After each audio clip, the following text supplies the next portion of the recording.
आज का ये सुंदर मंगल प्रभात हो सकता है इस पृथ्वी पर, इस मृत्युलोक पर कई सारे जीव शरीरों की जीवन की यात्रा का अंतिम पड़ाव हो। आज का ये सुंदर मंगल प्रभात ये भी तो हो सकता है इस पृथ्वी पर, इस मृत्युलोक पर कई सारे जीव शरीरों की जीवन की यात्रा का नया प्रारंभ हो। हम दोनों प्रकार के जीव शरीरों की आगे की कल्याणकारी मंगलमय जीवन यात्रा के लिए हमारी सभी की ओर से इस दिव्य स्थान से, इस पवित्र स्थान से शुभकामनाएं प्रार्थते हैं।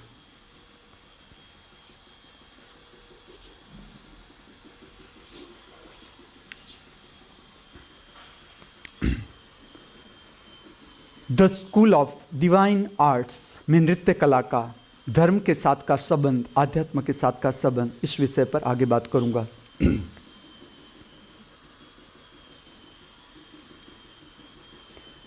साहित्य संगीत कला विहीन साक्षात पशु पृछाणहीन।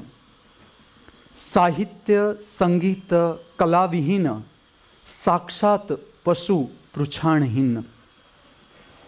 ऐसा क्यों कहा गया? भारत में एक जीवन था भारत का, जब मनुष्य के लिए ऐसा कहा जाता था कि जिस मनुष्य को अभी साहित्य जिसमें से प्रकट नहीं हुआ, संगीत प्रकट नहीं हुआ, कलाओं के प्रति रस नहीं जगा, वो एक मनुष्य योनि में बिना पूछ का पशु ही है। ऐसा क्यों कहा गया? ठीक से समझो। जैसे कि काम केंद्र है, कामना वासना जगना, प्रकृतिगत हम देखें तो इस केंद्र का जो उपयोग है वो है प्रजोत्पत्ति, कि जिससे संसार का चक्र चल सके, संतति का निर्माण किया जा सके नर और मादा से। जैसे कि पेट, तो हम उतनी शक्ति धारण करें ताकि हमारा शरीर चल सके। अगर आप ठीक से देखोगे तो ये प्रक्रिया तो वनस्पति भी कर रही है, ये प्रक्रिया तो प्राणी भी कर रहा है, पशु भी कर रहा है, कि चलो वो भी प्रजोत्पत्ति करता है बिना शादी के, और वो भी तो खाता है, वो भी पेट भरता है। इसीलिए जिसने जाना, ठीक से सत्य को जाना, समझा, दर्शन किया, तो उसने मनुष्य के लिए आगे का रास्ता बताया कि तुम, मैं और पशु में, पशु योनि तुम पार करके आ गए, तुम आ गए, आ ही गए, मनुष्य योनि में आ गए। तो फर्क क्या है पशु में और मनुष्य में? फर्क क्या है? अगर पशु का आप शरीर देखो तो पशु का जो शरीर है उसके चक्र हम देखें तो वो जो धरती की सरफेस है उसके साथ पैरेलल रहेंगे। ठीक से देखेंगे तो आप पशु का जो शरीर है वो जो धरती की सरफेस है उसके साथ पैरेलल है। अब पशु से आप मनुष्य हम कब होते हैं? जब ऊपर के चक्र है, ऊपर के जो शक्ति चक्र है, नाभि से ऊपर के शक्ति चक्र है, वो जब पर्याप्त शक्ति को प्राप्त करते हैं, इनफ एनर्जी,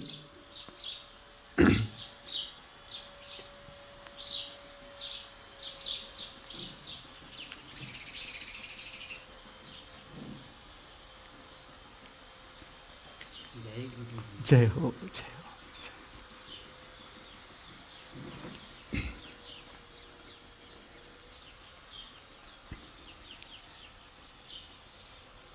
नाभि चक्र से जो ऊपर के चक्र है, जैसे कि हृदय चक्र है, भाव चक्र है, कंठ चक्र है, त्रिनेत्र है, उससे ऊपर के सहस्त्रार चक्र है, शिव केंद्र है, ऐसे जो शक्ति के स्थान है ऊपर के, वो जब पर्याप्त शक्ति प्राप्त करते हैं, इनफ एनर्जी, तब धीरे धीरे मस्तिष्क ऊपर उठता है, रीढ़ सिद्धि होती है।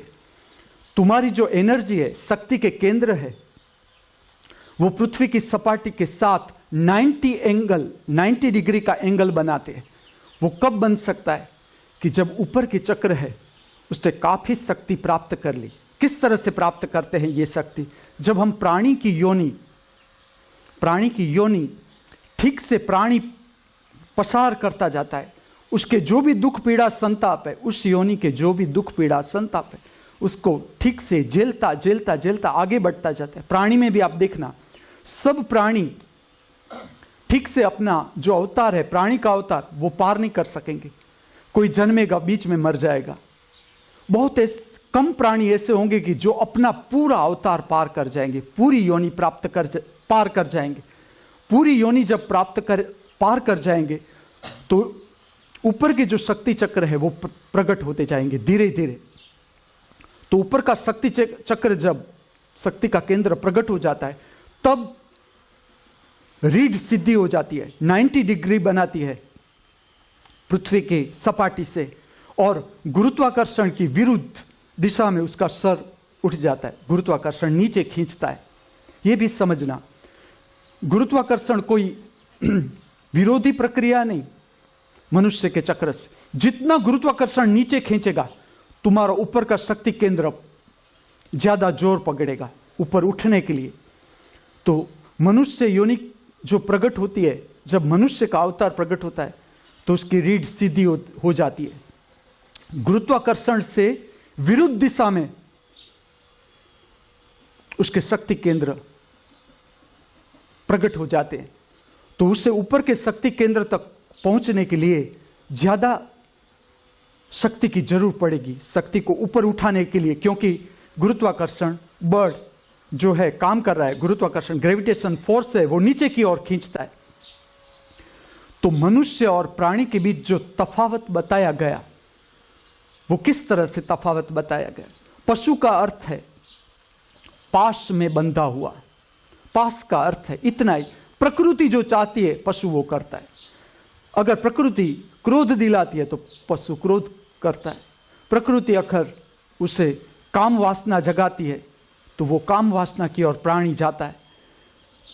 उसका अपना कुछ नहीं, जिस तरह से प्रकृति उसमें से प्रकट होती है, अस्तित्वगत जो योनि का संस्कार है, उस तरह से पशु काम करता है। फर्क कब हो जाता है? जब तुम्हारा भाव चक्र जो नाभि से ऊपर है, हृदय के साथ जुड़ता है, वो ग्रेविटेशन फोर्स से ऊपर उठता है, ऊपर की ओर जाता है।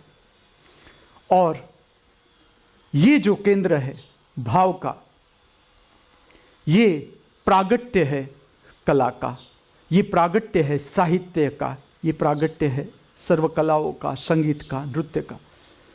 तो भाव चक्र मनुष्य का और भाव चक्र प्राणी का, इसमें फर्क इतना है कि प्राणी का जो भाव चक्र है वो गुरुत्वाकर्षण से ऊपर नहीं उठ सकता, या उठता है फिर वापिस पृथ्वी की सपाटी के साथ पैरेलल हो जाता है। जब मनुष्य का भाव चक्र ऊपर उठ जाता है, प्रकृति गति ऊपर उठ जाता है, हम कुछ प्रयत्न नहीं करते, खाली योनि पार करते जाते हैं, पार करते जाते हैं। जैसे जैसे शक्ति हम प्राप्त करते जाते हैं तो भाव चक्र ऊपर उठ जाता है। जिसने जाना उसने ऐसा जाना कि खाना पीना तो सब करते हैं, पशु भी करता है, कोई भी सूक्ष्म जीव भी जो काम करता है, ये दो काम तो करता है। प्रजोत्पत्ति तो बैक्टीरिया भी करता है, वायरस भी करता है, सारी वनस्पति, सारे पशु प्राणी पौधे सब करते प्रजोत्पत्ति। ये पशु प्राणी बैक्टीरिया सूक्ष्म जीव प्राणी पंखी सब पेट भरते हैं, प्रजोत्पत्ति करते। तो अगर हम हमारा जीवन देखें तो खाली प्रजोत्पत्ति और खाना पीना, पेट, इसमें ही हम अटके हैं, इसमें ही मनुष्य अटका है। तो उसके लिए वेद में कहा गया, साहित्य संगीत कला विहीन साक्षात पशु पृछाणहीन। ये मनुष्य है ही नहीं, अभी मनुष्य का खाली रूप उसने लिया, अभी मनुष्य बना नहीं। मनुष्य कब बनता है? जब उसका भाव चक्र प्रकट होता है, भाव चक्र प्रेम से भरता है, प्रकट होता है। तब जैसे पेट से शक्ति मुक्त होकर ऊपर की ओर जाती है, तब कलाओं का प्रागट्य संभव है। तब अनेक प्रकार की कलाओं में मनुष्य रस लेने लगता है। या उसमें से प्रकट होता है या कलाओं में रस लेने लगता है। यह भारत का मुख्य केंद्र था।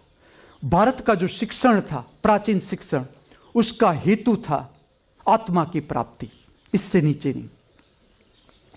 मनुष्य, आखिर कोई भी शिक्षण है, शिक्षण का हेतु क्या है? ठीक से आप देखो, किस लिए हम शिक्षित होने जा रहे हैं? मनुष्य को शिक्षित किया जा रहा है, किस लिए? आप उसका ठीक से खोजो कि किस लिए, तो यही आएगा कि बस वो सर्व दुखों से पार होता जाए, दुख उसे छुए नहीं, उससे पार हो जाए।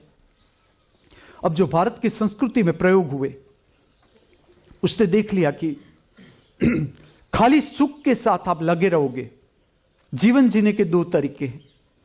अगर आपने इंद्रियगत सुख को चुना कि नहीं मुझे सुख चाहिए, भौतिक सुख चाहिए, तो सुख का विरोधी भी उसके साथ ही होगा। प्रकृति में जब आप जियोगे तब दोनों विरोधाभास साथ होंगे। ऐसा नहीं हो सकता कि दिन होता है रात नहीं होती, ऐसा नहीं हो सकता। रात होती है दिन नहीं होता, ऐसा नहीं हो सकता। दिन और रात साथ में ही चलेंगे। तो सुख अगर हमने चुना तो दुख उसका परिणाम होगा ही। अगर हम दुख से भागने लगेंगे तो हम सुख की गहराई में नहीं जा सकेंगे। ठीक से देखना, ये बात अनुभव करके देखना कि मनुष्य अगर दुख पीड़ा संताप से भाग रहा है तो वो सुख में ऊपर ऊपर घूमेगा। देखना, सुख के अंदर सुख की जो गहराई है उसे नहीं छू सकेगा। आप सुख की गहराई जैसे जैसे जैसे दुख पसार करते जाओगे तो आपके भीतर एक प्रगाढ़ता बढ़ेगी, तो आप ज्यादा सुख को ज्यादा गहराई से पा सकते हो। तो जीवन जीने के दो तरीके कि अगर मैंने सुख की अपेक्षा की तो मुझे दुख के लिए तैयार रहना है। अगर मुझे दुख चाहिए ही नहीं, मुझे चाहिए ही नहीं, जिस इंद्रियगत सुख में दुख है वो मुझे चाहिए ही नहीं, तो उसके साथ जुड़ा हुआ सुख मुझे छोड़ना पड़ेगा। अगर मैं दुख से छोड़ रहा हूं कोई चीज के नहीं, इस चीज में दुख है, इस इंद्रियगत भोग में दुख है, इसलिए मैं इसको नहीं चुनता, तो उसके साथ जो जुड़ा हुआ सुख है वो भी मुझे छोड़ना ही पड़ेगा। सुख लूंगा तो दुख, उसका परिणाम मुझे झेलना पड़ेगा। अगर दुख मुझे नहीं चाहिए, मैं दुख छोड़ देना चाहता हूं, तो सुख भी मुझे छोड़ना पड़ेगा। भारत का शिक्षण था, उसका मुख्य जो हेतु था, लक्ष्य था, वो था आत्मा की प्राप्ति। मनुष्य आखिर में यात्रा करते करते करते जब वो अपना केंद्र प्राप्त कर लेता है, अपना स्वभाव जब पूर्ण प्रकट हो जाता है, तुम जब अपने को समझने लगते हो, इस तरह से समझो इस बात को, जब तुम अपना स्वभाव समझने लगते हो कि मैं सच में क्या हूं, मुझे बाहर से जो बताया जाता है या मैं बाहर जो वर्तन करता हूं, जैसा मैं दिखता हूं, सच में वैसा हूं भीतर। जब आप भीतर दर्शन करते जाओगे आपको पता चलेगा कि आपका अपना स्वभाव क्या है। और जैसे जैसे जैसे आप यात्रा करते जाओगे अपना स्वभाव का प्रागट्य होता जाएगा, और स्वभाव का प्रागट्य होता जाएगा तब ही आप जो शुद्ध जीवन है जो आप में से प्रकट हो रहा है उसके संपर्क में आओगे। और जब ऐसे जीवन के संपर्क में आओगे तब ही तुम्हारे जीवन में एक संतोष प्रारंभ होगा, संतोष का अनुभव, आनंद का अनुभव, उल्लास का अनुभव, इससे पहले नहीं। अब जब मनुष्य जैसे जैसे आगे बढ़ेगा जीवन में, अगर उसकी शक्ति को ठीक से रचनात्मक स्वरूप दिया न जाए, ठीक से समझना ये बात, ये मनुष्य का अर्थ है हम सब आ गए। मनुष्य का अर्थ ये नहीं कि तुम नहीं कोई और, ऐसा नहीं, हम सब। जैसे जैसे हम यात्रा करते जाते हमारे में शक्ति बढ़ती है। शक्ति के लिए दो उपाय है, या तो वो रचनात्मक बात में लग जाए, रचनात्मक दिशा की ओर मुड़ जाए। अगर रचनात्मक दिशा की ओर नहीं मुड़ेगी तो वो संहारात्मक, किसी का संहार करने वाली शक्ति हो जाएगी, क्योंकि शक्ति जबरदस्त पैदा होती है जैसे जैसे हम जीवन की यात्रा करते करते आगे बढ़ते हैं। अब भारत जो था उसका प्रयोग था आत्मा की खोज, मनुष्य को आत्मा की ओर ले जाना। तो उसमें शक्ति को विधायत्मक रूप देना जरूरी था, क्रिएटिव साइड देनी जरूरी थी। देखो आज अगर आप देखोगे तो आप ठीक से अभ्यास करोगे, आज युवान ड्रग्स की ओर जा रहा है। ठीक से आप देखो, जैसे जैसे युवान, जैसे जैसे आप शिक्षित होते जाओगे, आज की जो समस्या है आगे देखना कितनी बढ़ जाती है। ठीक से अगर हम समझे नहीं तो ये कितनी बढ़ जाती है, देखना। युवान ड्रग्स की ओर जा रहा है, दारू की ओर। क्यों इतना व्यसन बढ़ रहे हैं? चलो आज युवानों में आप देखो, मुंह में तंबाकू होगा ही, बहुत कम ऐसे युवान होंगे जिसके मुंह में तंबाकू। छोटे छोटे बच्चे हैं, पान पराग है, ऐसी वैसी, मुझे तो नाम भी नहीं आता, लेकिन ऐसे वैसे चुटकी उटकी ऐसा मुंह में रख के जाते। क्यों? हम बाहर से कहते हैं कि तुझे चुटकी नहीं खाना है, तुझे ये नहीं करना है, तुझे वो नहीं करना। मैं जब सौराष्ट्र में घूमता था, मैं देखता था मुंह जैसा कोई इतना युवान सुंदर चेहरा, लेकिन जैसा हंसे सारे दांत लाल रंग के, सारे के सारे दांत जैसे ब्राउन रंग का। और मुझे तो चित्र का भी शौक, तो मुझे तो वो लगता था रंग से तो मेरा जन्म से जुड़ा, तो मैं तो उसका दांत ही देखता रह जाता था कि दांत ब्राउन भी हो सकते। ऐसा जैसे कहीं भी आप जाओ, समझो कि मैं गोंडल उतरा, एक व्यक्ति ने मेरा हाथ पकड़ लिया, मुंह ऐसा बंद, कहां से आ रहे हो? हमारा जैसा डाल दिया अंदर, हमारा नाम है राजू भाई गोंडलिया। अच्छा, कभी भी आप आओ बस स्टैंड पर, किसी को भी पूछना राजू भाई गोंडलिया का किधर है दुकान, ओशो सन्यासी हो? क्योंकि मेरे बाल बड़े थे, धोती पहनी थी, ओशो सन्यासी। मैंने कहा हम चलाते हैं, सेंटर है हमारा इधर, पान का भी है, और ध्यान करो तो पान भी खा सकते हो। मैंने तो पूछा क्या नाम? राजू भाई गोंडलिया। अगर भगंदर हुआ हो तो हमारे यहाँ टायर भी रखते हैं। मैं तो समझ नहीं पाया, टायर भी हम रखते हैं। मैं समझा नहीं टायर किस लिए। फिर उसने मुझे बताया कि गोंडल में भगंदर जिसे होता है। अब तुम पूछोगे भगंदर क्या होता है, इसको तो डॉक्टर ही समझा सकता है। अगर गुरु से पूछो कि भगंदर क्या होता है, तो वो ऐसा कहेगा पाइल्स के मासी का लड़का, पाइल्स से बड़ा होता है भगंदर, भिखले को पता है। भिखला जब मेरे साथ था भुज में, उसको भगंदर हो गया, तो उसने इतना प्रचार किया कि मैं मार्केट में जाता था तो भिखला का कोई भी शिष्य मुझे मिले तो वो ऐसा कहता था, कैसा है? मैंने कहा क्या? भिखले का भगंदर। तब मुझे पता चला कि गोंडल में टायर जो मिलता है दुकान पर, वो इसलिए कि भगंदर वाले जो होते वो टायर भी ले जाते। तो उसने कहा राजू भाई गोंडलिया सब रखता है ऐसा ना। और किसे भी मिलो, कोई भी केबिन आप ऊपर से देखो, चुटकी की। पहले तो मुझे जब इससे परिचित नहीं था, मुझे ये लगता था है क्या ये, ऊपर से चालू होता है, छेक नीचे तक जाता है, ऐसी कटके लटके हुए। और एक युवान मुझे ऐसा नहीं मिला। मैं ये खोज में लग गया कि चलो कोई ऐसा मिलता है, कोई जिस युवान का दांत ब्राउन रंग का न हो। मैं उस खोज में पड़ गया। जब मैं सौराष्ट्र में था, आध्यात्मिक यात्रा तो एक तरफ रहेगी, वे तो मैं जब पूरी हुआ तब मैं पता चला कि मैं इसके लिए थोड़ा निकला था। इतना तमाकू।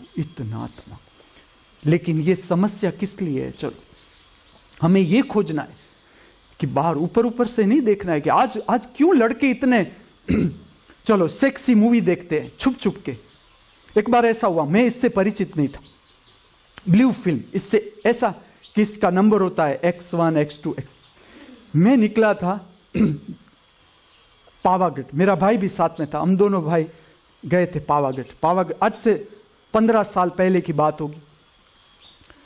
तो मुझे उस समय दक्षिण की कुछ क्लासिकल डांस फिल्म चाहिए। मुझे लगा कि बड़ौदा सेंटर है नृत्य का, तो हो सकता है कि उसकी जो दुकानें हैं, उसमें जो वीडियो कैसेट की दुकानें हैं, उसमें से मुझे ये मिल सकता है क्लासिकल डांस आर्ट की। अब मैं गया एक वीडियो पार्लर में, हम दोनों भाई उधर गए। मैंने उसे समझा कि मुझे क्लासिकल डांस की कोई साउथ इंडियन फिल्म हो उसने कहा समझ गया महाराज, मेरी धोती पहनी हुई। ये कि महाराज समझ गया, आओ मेरे साथ। कहा ये कि आओ आओ मेरे साथ। मैंने कहा ठीक। कि पुलिस यहां नहीं रखने देती।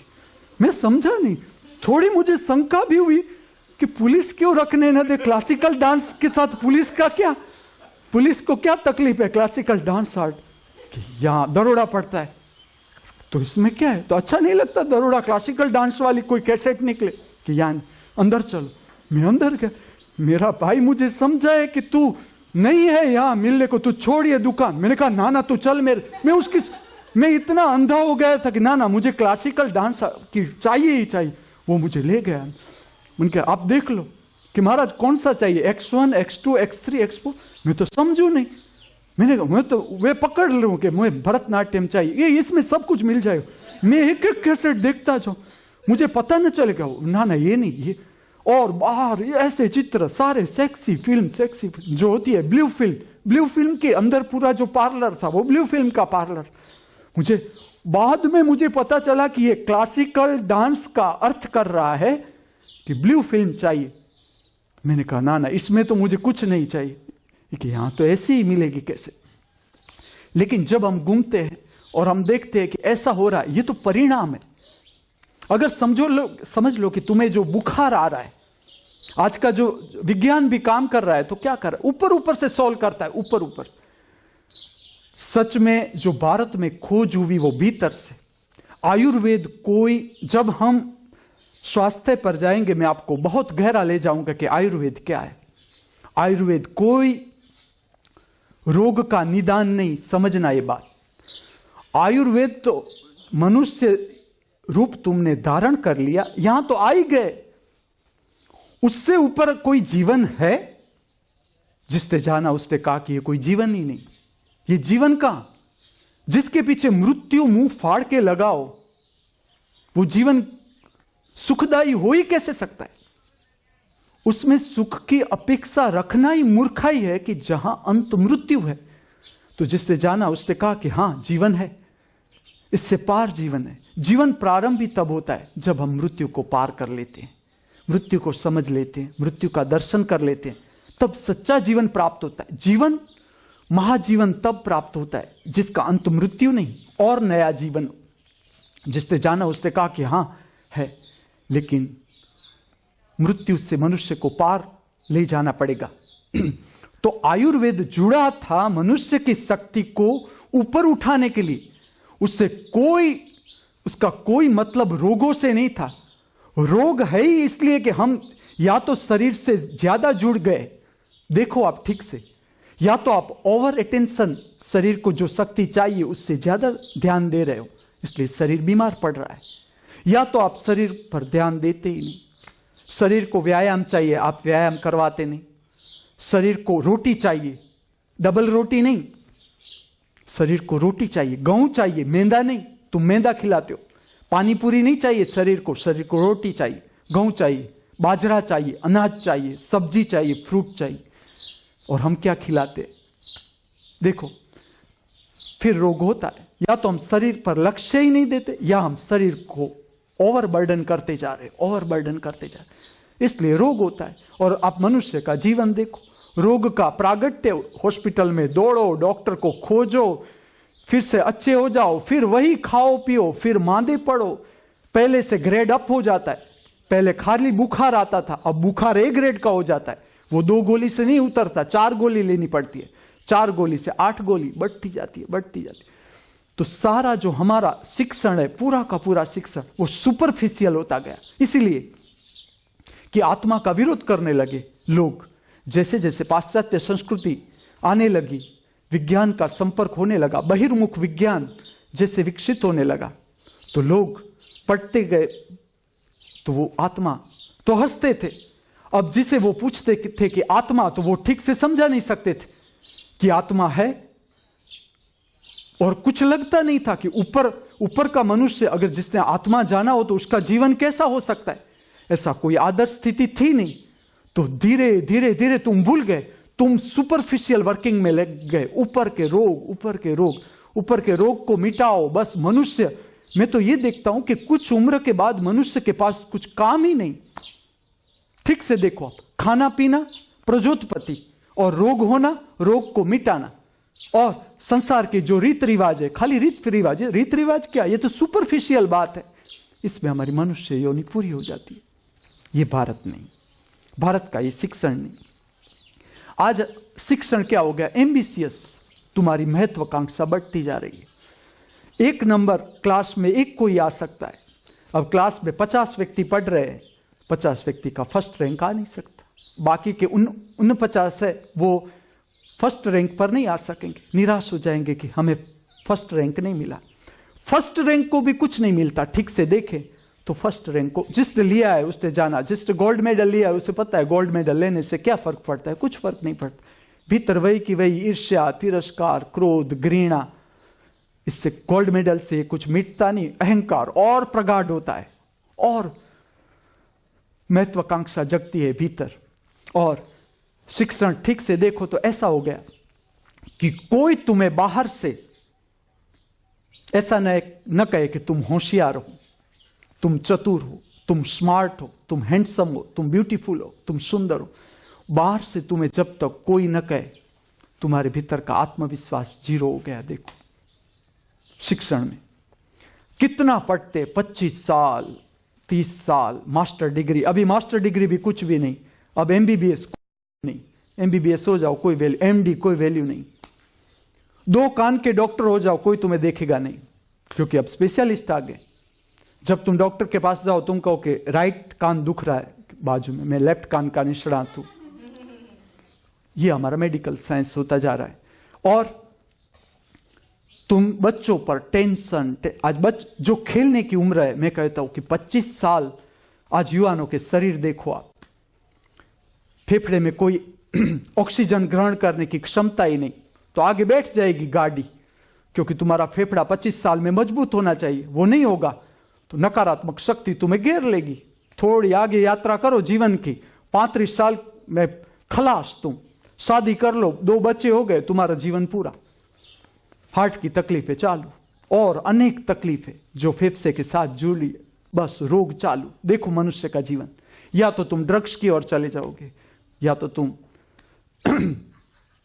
गांजा, चरस, ऐसी चीज जो व्यसन है उसमें लग जाएगा। युवान किस लिए व्यसन में जा रहा है, उसका कारण है क्योंकि टेंशन तुमने बढ़ा दिया, तुमने दबाण बढ़ा दिया। हम विज्ञान पढ़ते हैं, हम कहते हैं सारे के सारे इस तरह से, हम कोई इंस्ट्रूमेंट बनाते तो उसमें हम व्यवस्था रखते हैं कि इस तरह का प्रेशर आ रहा है तो उसको रिलीज करने के लिए भी वाल्व चाहिए, उसको रिलीज भी करना पड़ेगा कि इस मशीन में अगर हम इतना प्रेशर डाल रहे हैं तो उसको रिलीज करना पड़ेगा, नहीं तो मशीन खराब हो सकता है। आज बच्चों को देखो, आप बर्डन बढ़ाते ही जा रहे हो, बढ़ाते ही जा रहे हो, बढ़ाते। फर्स्ट रैंक लाओ, हर परीक्षा में फर्स्ट। मैं खुद टीचर रह चुका हूं, प्राइवेट ट्यूशन। मैं जब था तब 4था द्रोण वाले टीचर, गार्डियंस मेरे पास आते थे, माता पिता, कि हमारी बच्ची का फर्स्ट रैंक नहीं आया, फर्स्ट रैंक में 5 मार्क कम हो गया। उसके पीछे ऐसा लगते थे, ऐसा लगते थे। अब इतना टेंशन आप बच्चों के ऊपर डालोगे, न उसे पढ़, न उसे खेलने दे। देखो बच्चों को आज शहर में खेले कहां बच्चे, चलो क्रिकेट कहां खेल, देखते ही रहेंगे। क्रिकेट जो खेलने की चीज है, कि खेलेंगे तो अभी शोल्डर मजबूत होंगे, उसके फेफड़े मजबूत होंगे, शरीर मजबूत होगा। देखो आप क्या करते युवान, बस टीवी के सामने बैठे बैठे क्रिकेट देख रहे, क्रिकेट खेले भी कहां। तो सारा दिन इंफॉर्मेशन का जो पार्ट है वो भी इंफॉर्मेटिव H2+O2 H2O इससे बनता है, एक विज्ञान, गणित, ये वो चलता है, टेंशन। और छोटा बच्चा है तब से उसके ऊपर बर्डन है कि तुम्हें इंटरनेशनल स्कूल में एडमिशन लेना है, ये ओपन टेस्ट देना है। ये सब ठीक है, मैं ऐसा नहीं कहता हूं कि ये संस्कृति जिस तरह से आगे बढ़ती है, लेकिन समझो हो क्या रहा है, तुम प्रेशर डालते जा रहे हो। बच्चों के पास कोई क्रिएटिव साइड ही न रही, उसके भीतर कोई भाव जग रहा है, उसको कौन समझेगा। अगर बच्चा जाके ऐसा कहेगा कि मुझे ये लड़की बहुत पसंद है, टीचर से कहेगा, टीचर क्या करेगा, उसे अंगूठा पकड़वाएगा कि चलो पकड़ो अंगूठा, तुम इस लड़के के सामने देख रहे हो, तुम उस लड़के के सामने देख रहे हो। तो आप ठीक से देखो कि हमारा टीचिंग है वो वैज्ञानिक नहीं हो रहा। जैसे जैसे तुम आगे जा रहा है मनुष्य, टीचिंग अवैज्ञानिक है। अगर साइकोलॉजी का इतना विस्तार है तो मैं तुमसे प्रश्न पूछता हूं कि दो बच्चे एक समान नहीं हो सकते। परीक्षा पद्धति ठीक नहीं, ये मूल्यांकन ठीक नहीं कि सब बच्चों को एक शिक्षक कहता है कि ये होशियार, ये होशियार नहीं। अगर एक ही परीक्षा 100 बार ली जाए रैंक बदल जाएंगे। क्योंकि समझ लो, आज मैंने जो तैयार किया है, दो फर्स्ट रैंक और सेकंड रैंक में फर्क क्या होता है? फर्स्ट रैंक उसे मिलता है जिसने जो तैयार किया है वही के वही प्रश्न आ गए तो उसे ज्यादा मार्क मिल सकता है, जो नहीं आए तो कम मार्क मिल सकता है। अब जो मार्क देने वाला लिबरल होगा तो वो ज्यादा दे सकता है, वो जरा स्ट्रिक्ट होगा कम मार्क दे सकता है। और ट्रेस बढ़ता ही जा रहा है, बढ़ता ही जा रहा है। अब जब ट्रेस बढ़ाओगे तुम समझना, तो मानसिक ट्रेस जितना बढ़ेगा तुम्हें शरीर को उसे रिलीज करना पड़ेगा। शरीर तो अपनी व्यवस्था है, उसमें से वो बाहर आने का प्रयत्न करेगा कि किस तरह से रिलीज किया जाए। सबसे ज्यादा जो जोर आएगा वो बच्चों के सेक्स सेंटर पर आएगा। ठीक से देखना ये बात, सेक्स सेंटर पर जोर आएगा और नाभि केंद्र दोनों ज्यादा से ज्यादा प्रभावित होंगे।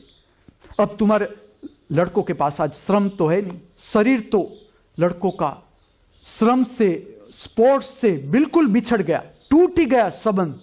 आप शहरों में देखो बच्चों का संबंध ही न रहा। स्पोर्ट्स में भी हमने कंपटीशन डाल दी कि चलो तुम स्पोर्ट्स में तुम्हें मेडल मिले, कोई तुम्हारा वखाण करे तो ही तुम्हें स्पोर्ट्स करना है। रनिंग में अगर तुम फर्स्ट आओ तो ही रनिंग इस तरह से करनी है कि तुम फर्स्ट। तुमने रनिंग का मजा ही नहीं लिया। देखो अब तक कि रनिंग, जॉगिंग, चलना उसका अपना मजा है। सूर्य में जाना, चलने, सूर्यास्त में चलने जाना, चांदनी में घूमना, ये सारा आज के बच्चे इस बात से परिचित नहीं। अब जितना जोर सेक्स सेंटर पर आएगा बच्चे खोजेंगे रिलीज करने की बात, उसका जो जी है उसी में ही लगा रहेगा, सेक्स प्रकट होगा। अगर उसका अब नॉर्मल रास्ता न मिला तो वो एबनॉर्मल रास्ते से जाएंगे। अब जो भीतर गड़बड़ हो रही है, तकलीफ हो रही है, पीड़ा हो रही है, एम्बिशन जग गई कि हमें फर्स्ट रैंक लेना है। अगर सोसाइटी में तुम्हें अच्छी तरह से अपना अड्डा जमाना है तो या तो तुम्हें अच्छी डिग्री चाहिए या तो अच्छा प्रोफेशन चाहिए। इसके लिए कंपटीशन, ठीक से अगर तुम धंधा नहीं करोगे तो इतना पैसा नहीं मिल सकता, इतना पैसा नहीं मिल सकता तो अच्छे खानदान की लड़की नहीं मिल सकती, लड़का नहीं मिल सकता। लड़का टेंशन टेंशन, कोई समझने वाला नहीं लड़के को। सब ऐसा कहते हैं तुम गांजा मत पियो, तुम चरस मत पियो, तुम ड्रग्स मत लो, ड्रग्स खराब है। लेकिन वो करेगा क्या? क्योंकि उसके भीतर तो है ही, उसके भीतर तो जग गई, शक्ति जगा दी तुमने। और ऊपर से प्रेशर, तो सारा प्रेशर आएगा काम केंद्र पर। तुम जो महत्वाकांक्षा जगाते हो उसका प्रेशर आएगा काम केंद्र पर। मैं तुम्हें इतने तक कहूं कि जब तक तुम्हारे भीतर किसी भी चीज का आकर्षण है, किसी भी चीज का आकर्षण, समझो काम केंद्र प्रभावित है। काम केंद्र का अर्थ है कि जैसे काम की शक्ति जगती है, इसके साथ आकर्षण जगता है। जो आकर्षण है उसका संबंध है काम केंद्र से। तो जैसे शक्ति बढ़ जाती है तो अब उसको योग्य मार्ग न मिला उसको, तो बच्चे ऐसे वैसे रास्ते खोजेंगे। पता नहीं, आज तो तुम इंटरनेट पर ऐसी बातें खोज सकते हो जो तुम्हारे बच्चों के लिए जरूरी है, उसकी उम्र के मुताबिक उसे जरूरी है नहीं है, ये बच्चा कैसे तय करेगा? वो तो खोजेगा, वो खोज रहा है किसी भी तरह मुझे मजा मिले, प्रेम मिले।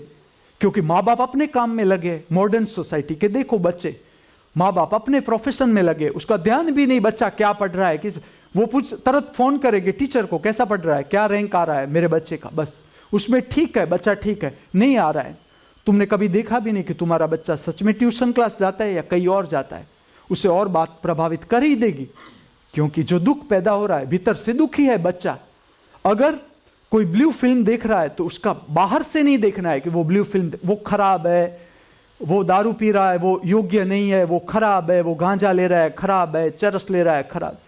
ये बाहर की बात समाज के लिए है। धर्म का रोल है भीतर से खोजना, भीतर से जड़ मूल से बीमारी को खोजना है हमें कि इस बीमारी का कारण क्या है। तो इसका कारण है कि हम समझ नहीं रहे, बच्चों के ऊपर हम थोपे जा रहे। उसकी शक्ति को रचनात्मक स्वरूप चाहिए, क्रिएटिव रूप चाहिए। अगर बच्चा ठीक से उसकी उम्र में आगे बढ़ रहा है कि नहीं, आपको देखना हो तो मैं आपको एक उसकी कसौटी देता हूं। आप ऐसा समझो जैसे जैसे बच्चे की उम्र बढ़ती है वो कितना क्रिएटिव साइड जा रहा है। समझ लो कि संगीत सीखने की इच्छा हो रही है, चित्र सीखने की इच्छा हो रही है, पेंटिंग सीखने की इच्छा हो रही है, स्पोर्ट्स करने की इच्छा हो रही है, योग करने की इच्छा हो रही है, खुद कविता बनाता है, नृत्य सीखने की इच्छा हो रही है, कोई भी, चलो वेस्टर्न, लेकिन हो रही है, इच्छा हो रही है तो इतना समझो कि इसकी क्रिएटिव एनर्जी है, जो उसकी एनर्जी वो ठीक रूप पकड़ रही है। लेकिन आज कोई स्कोप ही नहीं, क्योंकि अगर तुम आर्ट के क्षेत्र में जाओगे तो वहां कंपटीशन है कि तुम्हें मॉडर्न आर्ट अच्छी नहीं लगती, फिर भी मॉडर्न आर्ट करनी पड़ेगी, क्योंकि जैसा जमाना है उसमें से पैसा कमाना है तो तुम्हें उस दिशा में काम करने पड़ेगा। तो इस ट्रेस के कारण मनुष्य देखो तो धीरे धीरे धीरे ऊपर नहीं उठ रहा, मनुष्य नीचे की ओर जा रहा है। भारत का लक्ष्य था जीवन जैसे आगे जाए, वृद्धत्व की ओर तुम आगे बढ़ो, तुम शरीर से ऊपर उठो। जीवन कुछ और है। जिसने जाना उसने ये प्रयोग किया, और भारत में ऐसा एक नहीं, भारत में नाम हो न हो अनेक, जैसे जैसे आप अपने को समझते जाओगे, यात्रा पर निकलोगे, अपने को समझते जाओगे, ऐसे ऐसे राज पाओगे भारत में, ऐसे तुम्हें कहां भी नहीं मिल सकते। और आप डायरेक्ट मेरी बात मान भी मत लेना, आप स्वयं ये अभ्यास करना कि मैं कह रहा हूं वो ठीक है कि नहीं। मैं भारत को समझाने की कोशिश कर रहा हूं, ठीक से समझना। ऐसा जगत में कहां भी संभव नहीं। भारत को देखो, आप एक एक राज्य लो, एक एक राज्य, अपनी भाषा, अपनी संस्कृति अलग। गुजरात की भाषा गुजराती, राजस्थान उसके राजस्थानी, कर्नाटक में जाओ तो उसकी भाषा अपनी, केरला में जाओ मलयालम, कहीं भी चले जाओ आप, जितने जितने स्टेट, उसकी अपनी भाषा, उसकी अपनी संस्कृति। अब जरा देखो कि ऐसा कोई देश है जिसमें इतनी भाषा और इतनी संस्कृति, फिर भी आप देखोगे तो पूरा देश आप जोड़ सके। वो कोई पॉलिटिशियनों का कमाल नहीं, वो कमाल है धर्म का। तुम भूल गए ये बात। मैं तुम्हें कहता हूं कि एक समय था जिसमें सन्यास जीवन की परिपक्वता से पैदा होता था। जीवन को पूरा जान के, संसार में से पूरा डूब के, पूरी प्रखरता से डूब के मनुष्य की जो अंतिम अवस्था आ जाती थी, ऐसी समझ पैदा हो जाती थी कि ना, ये तो हमने जान ही लिया, इंद्रियगत भोगों से कितना सुख मिल सकता है हमने जान लिया। मैं उस समय की बात कर रहा हूं, ऐसा नहीं कि आज कुछ गलत हो रहा है, ऐसा भी नहीं, लेकिन उस समय को आप समझो। तो सन्यासी घूमता था, पूरे अलग अलग जगहों पर घूमता था, अलग अलग पंथ से जो सन्यासी था वो अलग अलग जगह पर जाता था, घूमता था, वो भी ज्ञान प्राप्त करता रहता था मनुष्य से, और जो उसने अपने खुद ने जाना वो देता रहता था मनुष्य को। तो ये जो प्रक्रियाएं थी, और जागरण जो केंद्र था भारत का, भारत के शिक्षण का केंद्र, इससे नीचे भारत ने माना ही नहीं। जो भारत का शिक्षण है, ये तो सारी, जब ब्रिटिशर्स आए, बहुत से ऐसे पुस्तक थे या जो शिक्षण की प्रक्रिया थी, वो भारत की एक तल के जो लोग हैं उससे वो टूट गई प्रक्रिया। इसीलिए तुम्हें ऐसा लगा कि ना, पाश्चात्य संस्कृति के पीछे तुम दौड़ने लगे शिक्षण प्राप्त करने के लिए, लेकिन एक तल के बाद वो भी संभव नहीं, क्योंकि तुम्हें एक तल के बाद भारत को समझना ही पड़ेगा। क्योंकि भारत में यह प्रयोग हुआ कि शिक्षण को जोड़ा गया आत्मा के साथ, कि आत्मा को कैसे व्यक्ति प्राप्त कर सके, अपना केंद्र कैसे प्राप्त कर सके।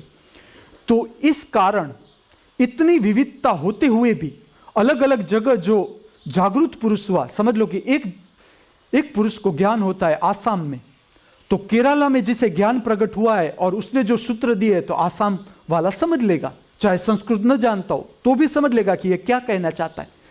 क्योंकि शब्दों से कोई सत्य को लेना देना नहीं, शब्द तो खाली मार्गदर्शन है, तुम्हें मार्गदर्शन देता है कि इस तरह से आत्मा को प्राप्त किया जाता है। और आत्मवान व्यक्ति को जान लेता है कि इसने जान लिया सत्य।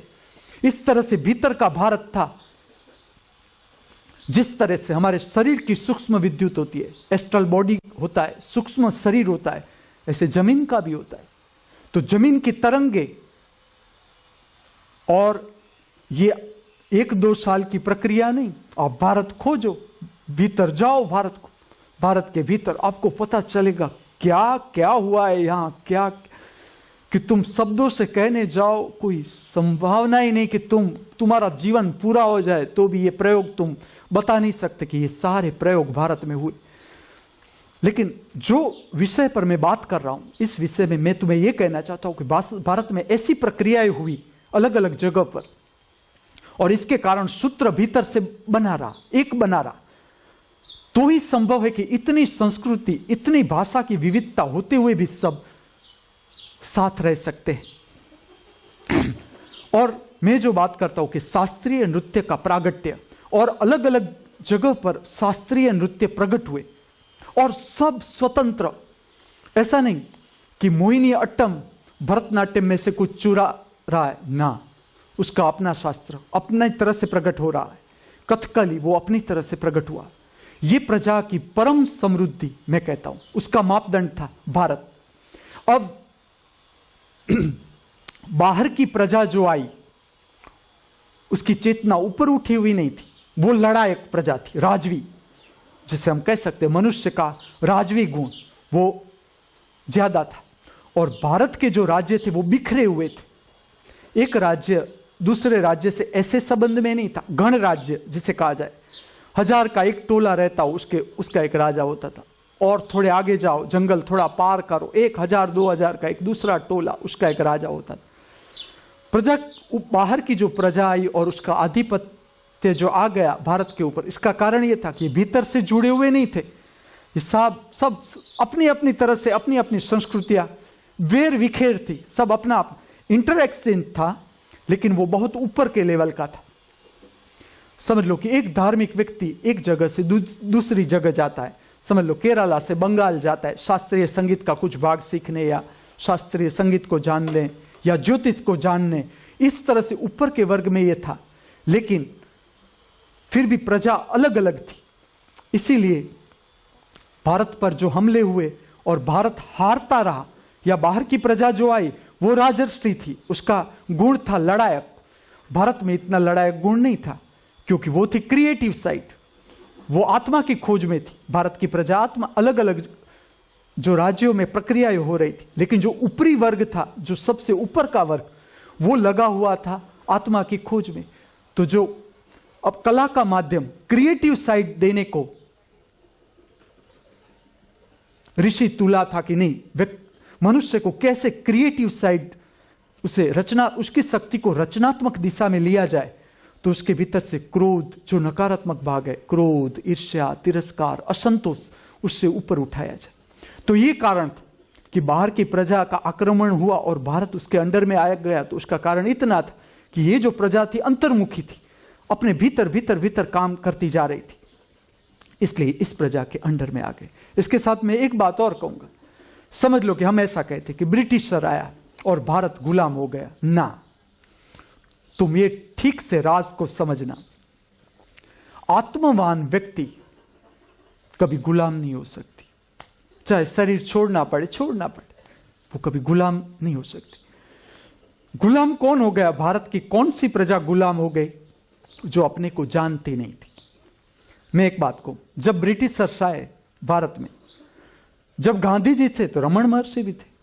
रमन महर्षि का दिया प्रकट हो गया था दक्षिण में, और वो अपना काम करते ही थे। और एक प्रजा थी, सन्यासी को तो तुम कभी उसके ऊपर तो तुम हड्डा जमा ही नहीं सकते। ब्रिटिशर डरते थे सन्यासी से, वो तो घूमता रहता, उससे क्या तुम उस पर क्या आधिपत्य जमाओगे कि तुझे ये नहीं करना है, ठीक ले तेरा, मैं दूसरी जगह चला जाऊंगा। रोटी खानी, कुत्ते को भी रोटी मिल जाती है तो क्या मनुष्य को नहीं मिल सकती? और सच बात है, रोटी कपड़ा कोई बड़ी बात नहीं, तुम कहीं भी चले जाओ, चलो। ये तो कृष्ण ने कहा अर्जुन को, मैं नहीं कह रहा। कृष्ण ने कहा अर्जुन को कि जो तपस्वी है उसकी रक्षा मैं स्वयं करता हूं। ऐसा श्लोक है, श्लोक मुझे याद नहीं, कल गोक के आ जाऊंगा या बाद में जब गीता लूंगा, लेकिन कृष्ण अर्जुन से कहते कि तपस्वी की रक्षा मैं करता हूं। जब अर्जुन को डर लगता है तपश्चर्या करते करते, कैसे मैं तपश्चर्या करता रहा, मैं तो राजा हूं, मैं तो गरीब हो जाऊंगा ऐसे तपस्या, मुझे खाना कौन देगा, कपड़ा कौन देगा। कृष्ण ने कहा मैं पहुंचा दूंगा, तुझे चिंता मत कर। और जो रहा है ऐसी असलामती में, उसे ये पता है कि हां सलामती कोई और ही दे रहा है, सब कुछ कोई और ही संभाल रहा है, लेकिन हम आ जाते हैं चिंता में। तो उस वक्त कहा भी, और संन्यास तुम भारत में से मर जाओ तो भी नहीं मिटा सकते कभी भी। उसका कारण है, उसका विज्ञान है। ये धरती पूरी जुड़ी है आध्यात्मिक विज्ञान के साथ। तुम 1 घंटा लंदन में ध्यान करो, तुम ऊपर नहीं उठा सकते शक्ति को। जो घूम रहे हैं, जो दुनिया के अलग अलग प्रदेशों में घूम रहे हैं, उसको मैं एक मार्गदर्शन दे रहा हूं कि तुम भारत आए हो और तुम 1 घंटा पद्मासन लगाकर अगर दरिया किनारा पर नहीं बैठे, शांत दरिया किनारा या कोई झील पर या नदी किनारे, गंगा किनारे, तो तुमने भारत आने का कोई अर्थ ही नहीं। भारत थोड़ा आइसक्रीम खाने के लिए, भारत थोड़ा क्लब खोजने के लिए, भारत थोड़ा गांजा चरस हाँ मिलता है सन्यासियों के पास भारत में, वो भी अवेलेबल, लेकिन वो खोजना है तो तुम्हारे पास और बड़ी चीज है। अमेरिका के पास है, ऐसा किसी के पास नहीं। नशे के जो पदार्थ अमेरिका जानता है, अमेरिका युवान, इतना हमारा भारत का युवान का नॉलेज नहीं। जा रहे हैं अमेरिका वो लेने के लिए, लेकिन अभी है नहीं उतना नॉलेज। तो वो करने के लिए तुम यहां थोड़े आए हो। तुमने भारत जाना ही क्या? अगर तुमने भारत की कलाएं न देखी, भारत के नृत्य न देखे, भारत का संगीत न सुना, तो तुम भारत चूक गए। भारत के सन्यासी के पास न बैठ तो तुम चूक गए।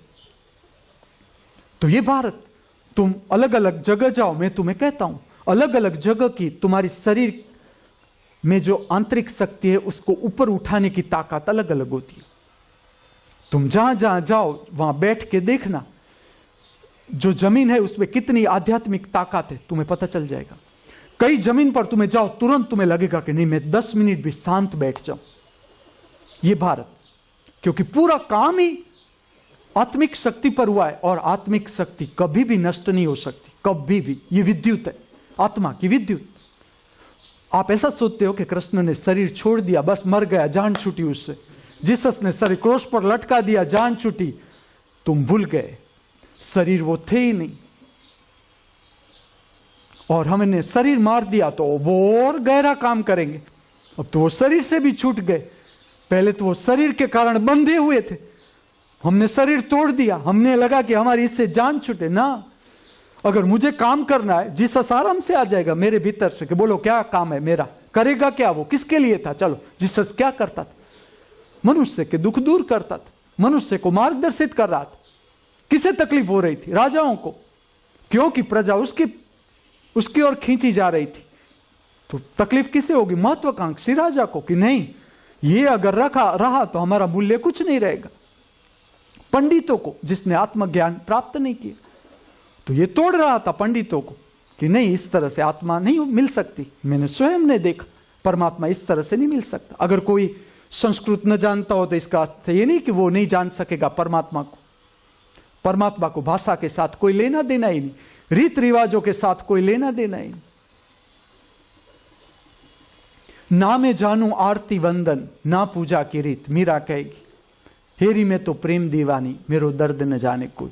अगर मीरा को तुम कहो कि चलो पूजा करो, तो वो ऐसी कुछ पूजा निकालेगी कि तुम्हें ऐसा लगेगा कि ना ना इस तरह से नहीं किया जाती पूजा। अगर तुम रामकृष्ण परमहंस जब थे तो ट्रस्टियों को बहुत विरोध था कि इस तरह से प्रसाद नहीं चढ़ा जाता। रामकृष्ण परमहंस पहले खुद खा जाते थे प्रसाद, फिर महाकाली को देते थे। तो जो ट्रस्टी थे वो जिसने देख लिया रामकृष्ण को, उसने कहा इस तरह से प्रसाद नहीं तैयार किया जाता, पहले महाकाली को धराया जाता है फिर। तो रामकृष्ण वो समझे ही नहीं, ट्रस्टी था। ट्रस्टी थोड़ा समझता है, ट्रस्टी होता है इसलिए, जो ना समझ होता है वो ट्रस्टी होता है। तो रामकृष्ण कहते थे उससे कि मैं डायरेक्ट कैसे दूं माता जी को, ये समझ लो कि विषाक्त हो गया हो प्रसाद, मैं माता जी को दूं और विषाक्त प्रसाद कैसे दे सकता हूं? समझ लो कि मैं खांड भूल गया हूं डालने की, तो मुझे चक्कर ही पता चलेगा कि ना अभी खांड बाकी है। तो ये भक्ति, तो इससे तकलीफ हो सकती है पंडितों को, क्योंकि ये सारे मीरा को अगर मीरा जी गई तो सारे पंडितों की दुकान बंद हो जाएगी, क्योंकि इस तरह से पूजा की कोई जरूरत ही नहीं। प्रेम का दिया जलाओ भीतर हृदय में, परमात्मा थोड़ा बाहर की विधि से आता है, परमात्मा भीतर का दिया जला तो ऐसे उतर आता है। उतर आता है नहीं, होता ही है। खाली आत्मा, खाली कोलेस्टेरोल से अभी के लोगों को समझाना है तो कोलेस्टेरोल से खाली करना है हृदय, ताकि परमात्मा अपना पग लंबा करके विष्णु की तरह आराम से सो सके। तो ये भारत था। तो आप दुनिया के किसी भी कोने में जाओ और शांत बैठो, और भारत में आओ और शांत बैठो, बहुत फर्क हो जाएगा। आप लंदन में 1000 मेहनत करो, मेहनत का परिणाम क्या आएगा? तुम लंदन से भारत आ जाओगे। ये इसका रहस्य है। रहस्य ऐसा है समझने जैसा। जगत के किसी भी कोने में तुम काम शुरू करो अपने पर। आध्यात्मिक विज्ञान में मैं ज्यादा गहराई से ले जाऊंगा इस बात पर। तुम किसी भी कोने में काम शुरू करो, किसी भी कोने में अपने को जानने का काम शुरू करो, भारत की जमीन तुम्हें खींच लेगी। आध्यात्मिक जगत में जैसे जैसे आप काम करते जाओगे, तुम भारत की जमीन खींच ही लेगी, क्योंकि इसका जितने जागरूक पुरुष हुए, जितने जागरूक पुरुष, और वो तो टोच। आप जरा समझना इस बात को। ऐसा कोई डूंगर आपने देखा कि जिसमें खाली टोच हो और तड़ेटी हो, बीच का कुछ हो ही नहीं? समझ लो कि टोच है तो उसके बराबर आधे मिलीमीटर के पास और टोच है, उसके आधे मिलीमीटर के पास और टोच है। इस तरह से ऊंचाई है, और जितनी ऊंचाई तो गहराई भी ऐसी ही होती है। भारत में गरीबी है तो उसका भी कारण मैं कहूंगा कि किस लिए गरीबी है, किस लिए भिखारी है, क्योंकि टोच भी उतनी। हम खाली गहराई नहीं देखनी है, खाली तड़ेटी में नहीं देखना है, क्योंकि इतनी ऊंचाई है, आत्मा की इतनी ऊंचाई भारत में प्राप्त की गई कि तुम बुद्धि से तो उसे प्राप्त करना संभव ही नहीं। तुम्हें ऐसे लग रहा है कि ये गुमराह कर रहे हैं, ये जो गुरु है हमें गुमराह कर रहे हैं ध्यान की विधियों के। लेकिन जैसे जैसे अपना स्वभाव तुम जानते जाओगे, और विज्ञान ऐसा है, तुम्हें कोई बुद्ध पुरुष जानने की जरूरत नहीं कि चलो बुद्ध ने क्या कहा है वो उसके पीछे पीछे दौड़ो, कौन से वृक्ष के नीचे बैठे थे समाधि को, कुछ करने की जरूरत नहीं। तुम अपने फ्लैट से चालू कर दो काम अपने पर। और आध्यात्मिक विज्ञान ऐसा है, जिस जगह की तुम्हें जरूरत है, मैं अपने जीवन से कह देता हूं, जिस व्यक्ति की तुम्हें जरूरत है, जिस मार्गदर्शन की तुम्हें जरूरत है, वो तुम्हारे घर पर आ जाएगा।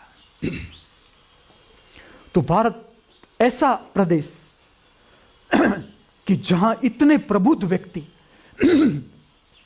मैं तो उसको सौभाग्यशाली कहता हूं कि जिसने अपने जीवन में प्रबुद्ध पुरुष को जान लिया, मान लिया कि यह प्रबुद्ध तत्व को प्राप्त है। क्योंकि कौन पहचान सकता है कि यह व्यक्ति प्रबुद्ध तत्व को प्राप्त है? या तुम्हें आकर्षण होता है ऐसी व्यक्ति के पास जाने का, तुमने संन्यास लिया, तो मैं कहता हूं कि तुम्हारा जैसा सौभाग्यशाली और कोई नहीं हो सकता पृथ्वी पर, क्योंकि तुमने टोच अंतिम अवस्था मनुष्य की, इससे आगे जा नहीं सकता, इससे आगे प्रागट्य संभव ही नहीं। परमात्मा अगर मनुष्य में जो अंतिम रूप लेता है तो वो प्रबुद्ध पुरुष का रूप लेता है। अगर तुम्हारी आंखों ने किसी प्रबुद्धत्व को जान लिया तो तुमसे सौभाग्यशाली कोई नहीं। और कौन जान सकता है प्रबुद्धत्व को? बुद्धत्व को कौन जान सकता है? कौन उससे प्रभावित होता है? जो बुद्धत्व के पास है। यह भी बात समझना, जो बुद्धत्व के पास नहीं वो नहीं समझ सकेगा कि यह व्यक्ति बुद्धत्व को प्राप्त है, यह व्यक्ति ज्ञान को प्राप्त है। इतना तुम जानते हो वो तो समझ लो कि तुम भी ज्ञान से करीब हो। और ऐसे एक एक प्रयोग नहीं, भारत में आप देखो तो अनेक इतने पंथ कि आप तकलीफ में आ जाओ। और एक तरफ से आप देखो जो नास्तिकवाद पैदा हुआ उसका कारण है क्योंकि बुद्धि से आप समझने जाओगे आप समझ ही ना पाओगे, शब्दों से आप समझने जाओगे आप ये समझ ही नहीं पाओगे कि ये पंथ कर रहा है, क्या कर रहा है, ये गलत ले जा रहा है। ऐसे यहाँ नारियल फोड़ना, कंकु चढ़ाना, ये तो कोई बात है? या ये कर रहे हैं सांस पर ध्यान रखकर बैठे, ये कोई बात है? खाली नाक मुझे कमलेश्वरी कई बार पूछती थी कि विपश्यना करनी ही क्यों? हम नहीं ध्यान दे तो भी सांस आती है, नहीं ध्यान देते तो भी सांस जाती है, तो ध्यान रखने से क्या फर्क हो सकता है? तो ऐसी तो अनेक विधिया, उपवास करो, चलो महावीर कहते उपवास करो, लेकिन आप ठीक से उपवास का विज्ञान भी हम समझने जाए, उपवास से वो तेजस्विता चली न गई। जो उपवास करते हो उसे ये बात ठीक से समझनी है कि महावीर दिन प्रतिदिन महा तेजस्वी होने लगे। महावीर के शरीर का रंग स्वर्ण बताया गया है शास्त्र में, और था भी। महावीर जैसा शरीर जो जानते हैं वो ऐसा कहते हैं कि महावीर जैसा शरीर पृथ्वी पर होना संभव ही नहीं। जिसने देखा उसने ऐसा देखा कि जैसे स्वर्ण की मूर्ति हो महावीर का शरीर। अंतिम अवस्था में महावीर की शरीर ऐसा दिखता जा जैसे स्वर्ण हो। तो महावीर उपवास करते करते करते परम तेजस्वीता को प्राप्त हो गए।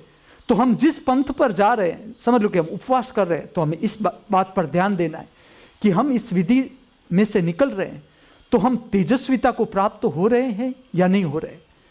तो ऐसे तो अनेक गुरु, अनेक प्रबुद्ध पुरुष, और उसका सबका अपना पंथ, सबकी अपनी प्रक्रिया है।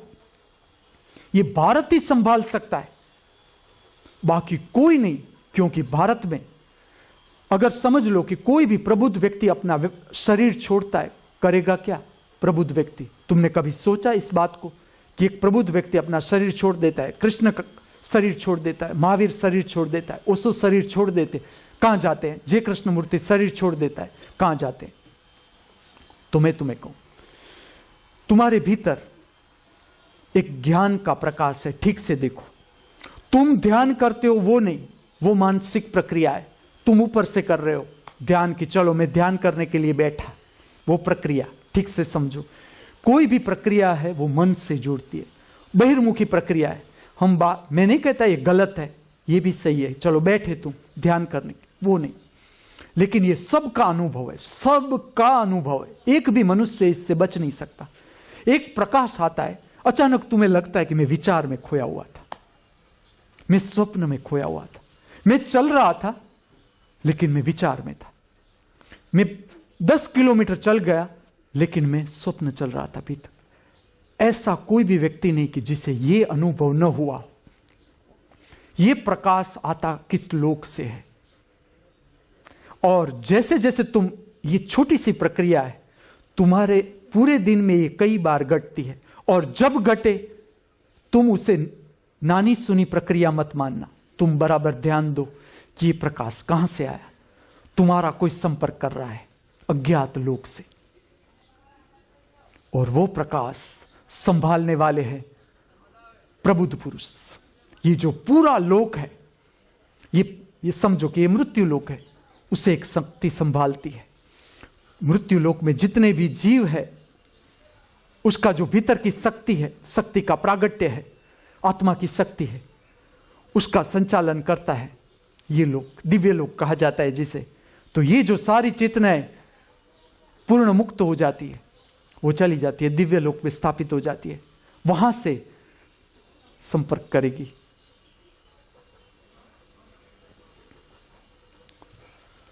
ओम शांति शांति शांति। हमारे भीतर सदा शांति बनी रहो, हमारे बाहर सदा शांति बनी रहो, सर्वत्र सदा शांति बनी रहो। मुझसे जो बोला, आपसे जिसने सुना, उस परम दृष्टा स्वरूप, परम साक्षी स्वरूप परमात्मा के चरणों में मैं मेरा वंदन अर्पण करता हूं। मेरा वंदन स्वीकार करे। अस्तु।